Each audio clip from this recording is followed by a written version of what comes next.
पनवेल, नवी मुंबई, रायगड परिसरातील बातम्या पाहण्यासाठी आमच्या मी साक्षीदार या यूट्यूब चॅनलला सबस्क्राईब करा।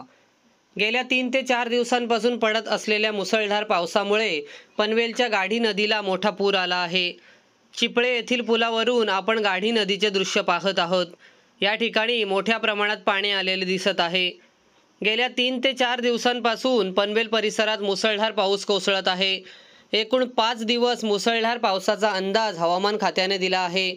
पनवेल परिसरातील गाडी दुथडी भरून वाहत आहे। शक्य असल्यास नागरिकांनी घराबाहेर पडू नये असे आवाहन करण्यात येत आहे। गाढी नदीला महापूर आल्याने चिपळे येथील नदीचे दृश्य आपण व्हिडिओच्या माध्यमातून पाहत आहोत। नदीला महापूर आला आहे।